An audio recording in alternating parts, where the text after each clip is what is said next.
l'un des autres ressorts du redressement de la compétitivité. De même que l'Allemagne peut s'appuyer depuis une quinzaine d'années sur la sous-traitance des usines d'Europe centrale, la France, elle aussi, a désormais une base arrière industrielle. Il s'agit du Maghreb et notamment du Maroc. Le phénomène devient massif. Envoyés spéciaux Anaïs Barre, Florian Lemoyle.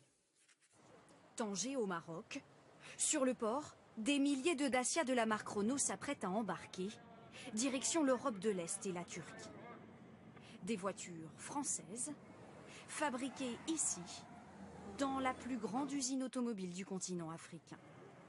Cette usine produit près d'une voiture par minute.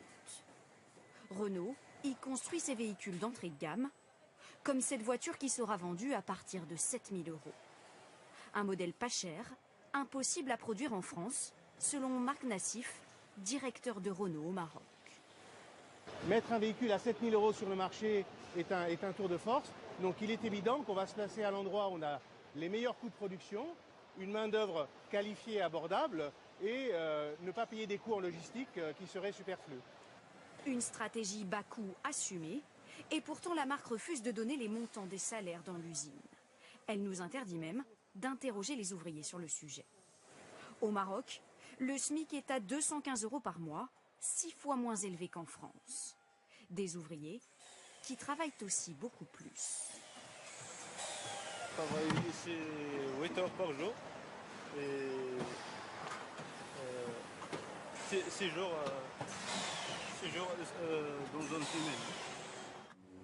Comme Renault, de nombreuses entreprises françaises s'installent au Maroc en quête d'une main-d'œuvre moins chère aux portes de l'Europe.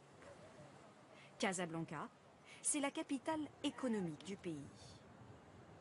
Dans cette zone industrielle, on trouve de grands groupes français mais aussi des PME. Dans cet atelier, une société toulousaine façonne des vis destinées à l'aéronautique. On a 7 pièces avant usinage, 7 pièces donc après usinage. Voilà, on peut en voir sur notre machine. Stéphane Auriol a fait le pari d'ouvrir cet atelier marocain. Voilà, là, par exemple, une usine dédiée au façonnage des vis, une opération qui nécessite beaucoup de main-d'œuvre. Et ça, vous auriez pu le fabriquer en France? On aurait pu le faire en France, mais on n'aurait été jamais compétitif, on n'en aurait pas vendu. Tandis que là, l'avantage, c'est que ça nous permet d'être compétitif, donc d'avoir une courbe de progression importante. Ici, les employés nous répondent librement sur leur salaire. Par mois, 3 500 dirhams. Presque 7 000 dirhams par mois. Soit 320 € pour un ouvrier en moyenne et 640 € pour son chef d'équipe. En fabriquant ici, Stéphane Auriol a augmenté son chiffre d'affaires. Résultat, une entreprise qui crée de l'emploi au Maroc et, plus étonnant, en France. En France, ça nous a fait embaucher 150 personnes. Sur ce site au Maroc, 400 personnes. Donc c'est une colocalisation et pas une délocalisation. C'est une colocalisation réussie qui est bénéfique pour la France, qui est bénéfique pour le Maroc. Ouda Lamira, jeune diplômée en mécanique, a justement trouvé son premier emploi grâce à cette entreprise française. Mon diplôme juin et je l'ai embauché en septembre. Donc pour moi c'était facilement, donc j'ai de la chance, on peut dire que j'ai de la chance. Ce qui attire les entreprises françaises, ce sont aussi les avantages que leur offre le Maroc. Derrière ces barrières, une zone dédiée aux sociétés étrangères. Et à l'intérieur, aucun impôt sur les sociétés pendant 5 ans. Pas de TVA à payer, ni de frais de douane à l'importation et à l'exportation.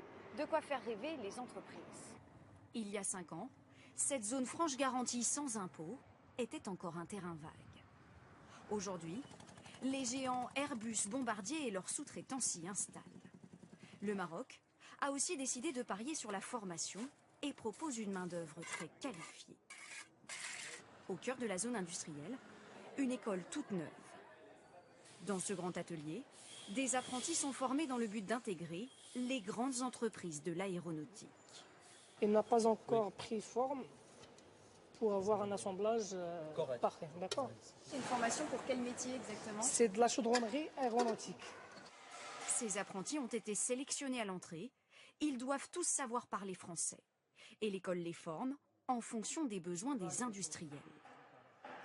Ils sont qualifiés sur toutes les compétences demandées par l'entreprise. On est toujours prêt à adapter notre formation à la demande d'entreprise.